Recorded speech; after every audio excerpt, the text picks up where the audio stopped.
नमस्कार, मी स्मिता कुलकर्णी. एक कविता सादर करते आहे. कुणी लिहिली माहिती नाही आहे, पण छान वाटली. मी नुसतं घरात म्हटलं मी नुसतं घरात म्हटलं की मी पंढरीच्या वारीला जाणार. मी नुसतं घरात म्हटलं की मी पंढरीच्या वारीला जाणार, पांडुरंगासोबत 4 गुजगोष्टी करणार. दुःखाचं वाळवंट माझं इंद्रायणीत भिजवणार आणि सुखाच्या रिंगणात भान हरपून फिरणार.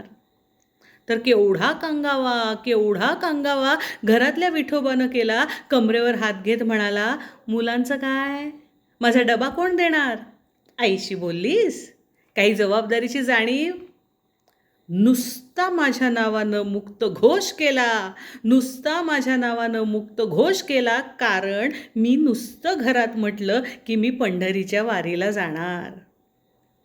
सासूबाईंनी तर पार आवडीचं मौनच घेतलं. टाळ चिपळ्यांच्या आवाजानं अख्खं स्वयंपाक घर दुमदुमलं. का तर मी नुसतं घरात म्हटलं की मी पंढरीच्या वारीला जाणार. छोटी मुक्ताई वाट अडवून उभी राहिली. मोठ्या जनीनं व्याकुळ नजर दिली. आईच्या टाहोचा एकच गजर झाला, कारण मी नुसतं घरात म्हटलं की मी पंढरीच्या वारीला जाणार. दारातली तुळस थरथरली, म्हणाली, अगं पाणी कोण घालणार. कपडे वाळत घालताना मन कोण मोकळं करणार. रांगोळी घालताना नवीन गणितं कोण मांडणार. हो, तिनंही ऐकलं होतं. रांगोळीनंही ऐकलं होतं की मी नुसतं घरात म्हटलं की मी पंढरीच्या वारीला जाणार.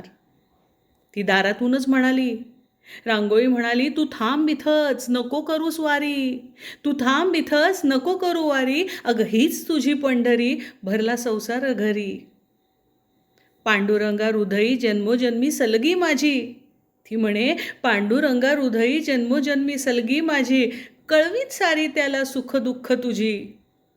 अगं विठुराया उभ्या जगाची माऊली, तुझ्या रूपानं त्याची घरी वावरते सावली. तू नुसतं आज म्हणालीस की तू पंढरीच्या वारीला जाणार, पण अगं माऊली विना हा गाभारा मात्र रिता होणार. नको जाऊस, हीच तुझी पंढरी. कविता कशी वाटली नक्की सांगा. पुन्हा भेटूया.